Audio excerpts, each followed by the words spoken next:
కాబట్టి ఆమె తెచ్చిన పళ్ళెం నుంచి ఇంకా కొన్ని ప్రేమమయమైన ముద్దలను నన్ను తీసుకోనివ్వండి అన్నారు బాబా. అలా చెబుతూనే బాబా పళ్ళెం మొత్తాన్ని ఖాళీ చేశారు. నోరు చేతులు కడుక్కొని త్రేన్పులు తీస్తూ తిరిగి తన గద్దెపై కూర్చున్నారు. కాపర్డే భార్య బాబా వద్దకు వెళ్ళి నమస్కరించి పాదాలు ఒత్తుచూ కూర్చుంది. బాబా ఆమెతో మాటలు కలిపారు. తన కాళ్లను తోముచున్న ఆమె చేతులను బాబా నిమరసాగారు. గురు శిష్యులు ఒకరినొకరు సేవలు చేసుకోవడం చూసి, శ్యామ, చాలా బాగా జరుగుచున్నది. భగవంతుడు, భక్తురాలు ఒకరినొకరు సేవ చేసుకోవటం చాలా వింతగా ఉంది అన్నాడు. బాబా అదేమీ పట్టించుకోకుండా కాపర్డే భార్య సేవను అనుమతించారు. ఆమె యథార్థమైన ప్రేమ, సేవకు సంతోషించిన బాబా మెల్లగా మృదువైన స్వరంతోని ఆమె చెవిలో రాజారాం అనే మంత్రాన్ని ఎల్లప్పుడూ జపించమనియూ చెప్పారు. ఆ మంత్రాన్ని నిత్యం పఠిస్తే నీ జీవితాశయం పొందుతావు, నీ మనసు శాంతిస్తుంది, నీకు మేలు జరుగుతుంది అని బాబా ఉపదేశించారు. ఆధ్యాత్మికత గురించి అవగాహన లేని వారికి ఇదంతా సామాన్య విషయంలాగానే కనిపిస్తుంది. కానీ అక్కడ జరిగినది అసాధారణమైనటువంటి సంఘటన.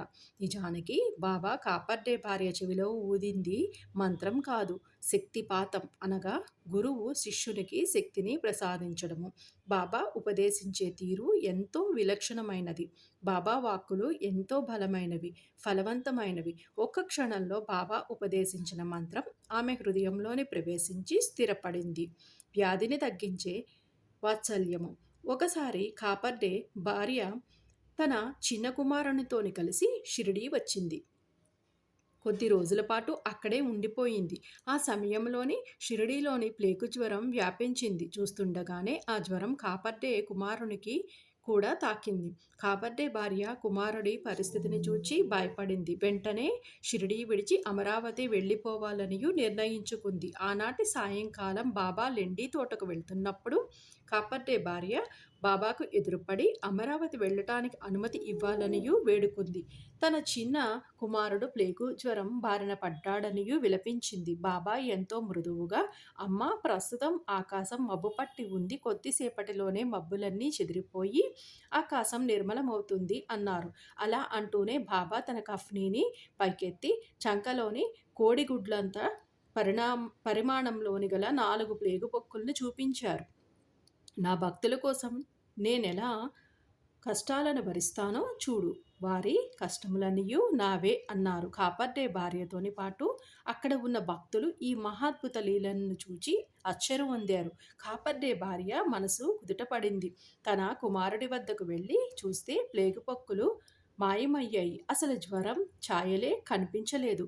మహాత్ముల మనసు మైనం కంటే మెత్తనిది, వెన్న కంటే మృదువైనది. వారు తమ భక్తుల నుంచి ప్రత్యుపకారం ఏమీ ఆశించకుండానే ప్రేమిస్తారు. భక్తులను తన సొంత బిడ్డలుగా భావిస్తారు. ఆనాటి సంఘటనతోనే కాపర్డే దంపతులకు బాబా పట్ల భక్తి, విశ్వాసాలు మరింత స్థిరమయ్యాయి. అరిషడ్వర్గాలను దక్షిణగా స్వీకరించిన వైనము. ఒకసారి దాదాసాహెబ్ కాపర్డే భార్య బాబాను తన ఇంటికి భోజనానికి రమ్మని ఆహ్వానించింది. ఆమె శ్రద్ధ, ప్రేమ ఉన్న భక్తురాలు కనుక బాబా అలానే వస్తానని అన్నారు.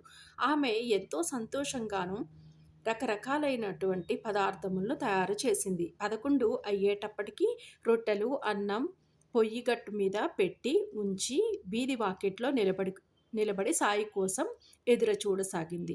12, 1 గంట, 2, 3 గంటలు కూడా అయిపోయింది. సాయిబాబా రాలేదు. ఆమెకు దుఃఖము ముంచుకొచ్చింది. వస్తానని చెప్పి ఆశ పెట్టి తీరా కష్టపడి వంట చేసుకుంటే రాకుండా ఉంటారా అని పోట్లాడుదామని అనుకుంది. తలుపులు మూసి ద్వారకామాయికి వెళ్ళాలనియూ వెనుక తలుపులు వేసి వచ్చేసరికి ఒక నల్ల కుక్క ముందు మెట్లెక్కి లోపలికి వచ్చింది.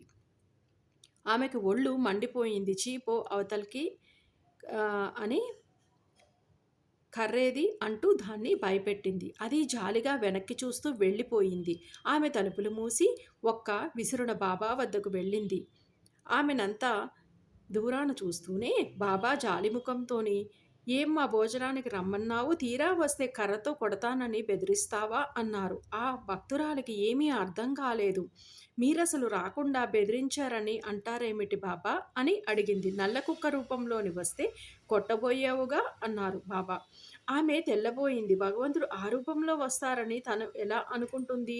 బాబా నన్ను క్షమించండి. అన్ని జీవుల్లోనూ మీరే ఉన్నారనియూ నాకు తెలియదు. రేపు తప్పకుండా రండి.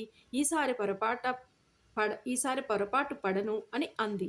బాబా సరేనని అన్నారు. మరునాడు కూడా ఆ భక్తురాలు చక్కగా శుభ్రంగా వంట చేసింది.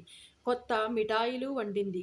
కుక్క వచ్చినా కొట్టకూడదని అనుకుంది. సాయిబాబా వచ్చే వేళకు అన్నీ సిద్ధం చేసుకొని మెట్లు, గడప కడిగి ముగ్గులు వేసింది. అవి అందంగా వచ్చాయని మురిసిపోతూ చేతులు కడుక్కుని వచ్చేటప్పటికి ఒక గేదె మురికి కాళ్ళతోని ముగ్గులన్నీ త్రొక్కేస్తూ మెట్లెక్కి వస్తోంది. ఆమెకు పట్టరాని కోపం వచ్చింది. సాయినాథుల పవిత్ర పాదాలు తాకాలని వేసిన ముగ్గులు పాడు చేస్తావా? ఈ పాడు గేదె అని మండిపడుతూ ఒక కట్ట తీసుకుని దాని వీపు మీద గట్టిగా ఒక్కటి వేసింది. గేదె గబగబా మెట్లు దిగింది. ఆమె విసుక్కుంటూ మళ్ళీ ముగ్గులు సరిగ్గా వేసుకోవడంలోని మునిగిపోయింది.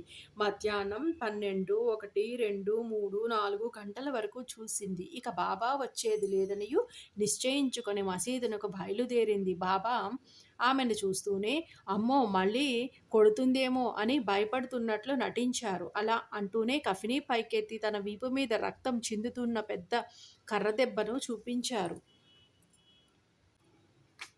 రమ్మంటావు. తీరా వస్తే ఇంత దెబ్బ కొడతావు.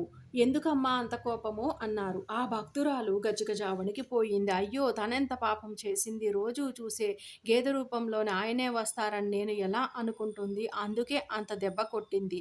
ఆమె బాబా పాదాల మీద పడి బోరున ఏడ్చింది. బాబా నన్ను క్షమించండి. పాపిష్టిదాన్ని. నా తండ్రిని కొట్టాను అంటూ గిలగిల్లాడిపోయింది. బాబా ఆమెను ఓదార్చారు. కొంతసేపయ్యాక ఆమె తన ఇంటికి తిరిగి వెళ్ళిపోతూ బాబాని ఏదో అడగబోయి ముందు వెనుకలాడుతోంది. బాబా అది చూసి ఏమిటమ్మా చెప్పు అన్నారు. ఆమె తల వంచుకొని వెనుకలాడుతోంది. బాబా అది చూసి ఏమిటమ్మా చెప్పు అన్నారు. ఆమె తల వంచుకు నిలబడింది. బాబాకు విషయం అర్థమై సరేనమ్మా రేపు వస్తాలే కొట్టవు కదా మరి అన్నారు నవ్వుతూ. ఆమె పొంగిపోతూ బాబా పాదాలకు నమస్కరించి వెళ్ళిపోయింది. మరునాడు మధ్యాహ్నం కూడా వంట చేసి ఎదురు చూసింది భక్తురాలు. కానీ సాయిబాబా రాలేదు. ఆమె బాధపడింది. అవును ఎలా వస్తారు?